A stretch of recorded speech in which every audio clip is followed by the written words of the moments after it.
Salut à tous et bienvenue dans ce nouveau numéro dans l'école Michel Apotine. Aujourd'hui, nous continuons avec notre cours de modélisation des bases de données. Donc, après avoir fait le cours, nous allons appliquer avec un petit exercice.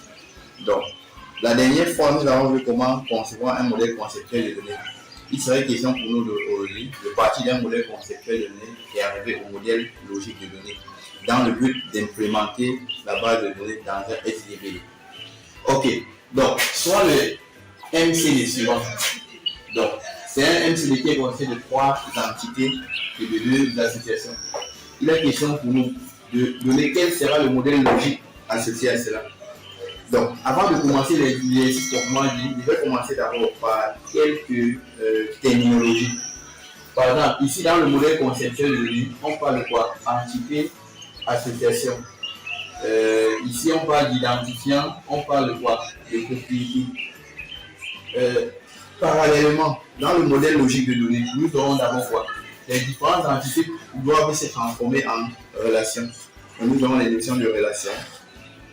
Les identifiants, en leur tour, doivent devenir des quoi? Des clés primaires. Et il y aura des nouveaux thèmes qui vont apparaître, comme par exemple la clé étrangère. Donc, les propriétés ici vont devenir des attributs. Donc, voilà d'abord ce qui est des terminologies utilisées dans le modèle logique de données et dans le modèle conceptuel de données. Donc, nous allons voir, il existe plusieurs règles de passage. Première règle, chaque entité devient une relation. Donc, première règle, chaque entité devient une relation. Maintenant, deuxième règle, il va falloir d'abord, ici par exemple, cette association est appelée association du type 1, 2.n. Et là, du type n. C'est-à-dire, ici, on parle d'association maître-esclave. Maître-esclave, pourquoi? Parce que d'un côté, la cardinalité maximale est de n, et de l'autre côté, la cardinalité maximale est de 1. De l'autre côté, nous avons quoi? Association du type maître-maître. Car ici, on a n, là, on a n. Et ces deux types d'associations ont deux transformations différentes. Par exemple, ici, lorsque c'est du type maître-esclave, bon, avant d'arriver là, vous savez que lorsqu'on prend un enfant, l'enfant a le nom de son père. Mais tu ne peux jamais prendre un père qui a le nom de son enfant.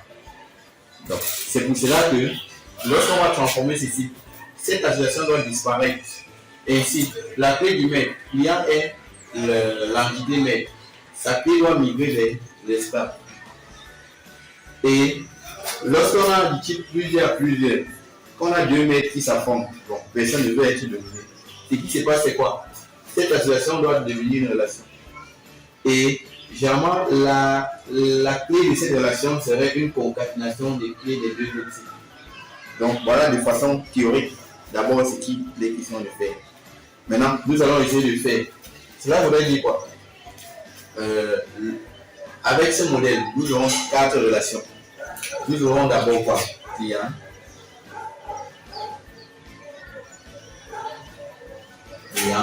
Nous aurons produit.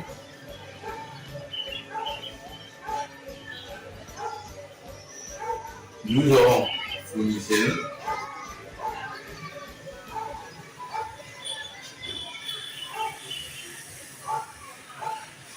Et nous aurons livré. Donc, il y aura 4 relations. Ces 4 relations, généralement, seront les tables dans notre base de données. Donc, notre base de données aura par exemple 4 tables. Donc, il y aura livré. Et maintenant, dans client, c'est quoi? C'est le maître. Il ne prend rien de l'autre. Donc, c'est-à-dire que toutes ces propriétés vont caler. Donc, on aura quoi? ID client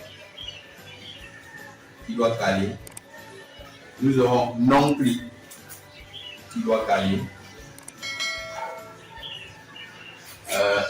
Tel pli qui cale aussi. Donc, voilà déjà la relation client. Maintenant, allons chez produit. On a dit chez produit, avec commandé, c'est l'esclave. Donc, ça veut dire quoi? Là, le client va venir, il va devenir clé étrangère. Donc, nous aurons quoi? Pour le produit.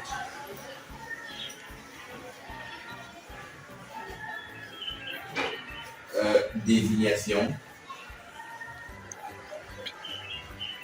Oui. Et nous aurons quoi? Nous aurons la clé qui va arriver là-dedans. Nous aurons un dièse ID client.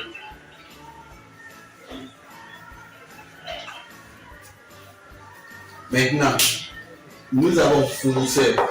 Fournisseur, lui aussi n'est pas en règle parce que il est aussi un maître. Donc, ce qui se passe, c'est qu'on aura ID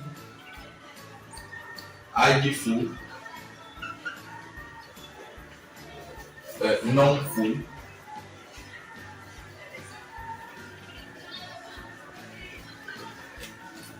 contact,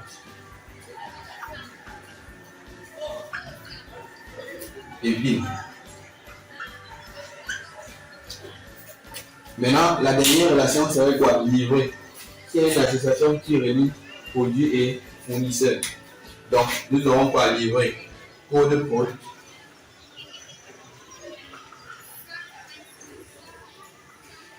Bon, on met dièse, ID full. Bon, comprenons un peu au niveau des livrets. Vous voyez qu'il y a dièse. Évidemment, le dièse veut dire quoi? C'est une clé étrangère. Puisque code est la clé primée ici. Ça devient une clé étrangère.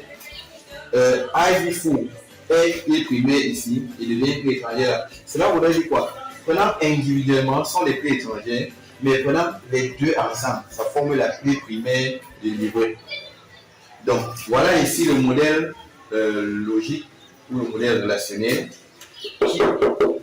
qui a été conçu à partir du modèle conceptuel de données donnée. Ok. Nous parvenons aussi au thème de cette vidéo. J'espère qu'elle vous a plu et que je vous ai bien expliqué cette notion. Surtout, si cette vidéo vous a plu, n'hésitez pas de liker, de partager et de vous abonner. Activez aussi la cloche de notification pour être notifié en cas de prochaine vidéo. Merci.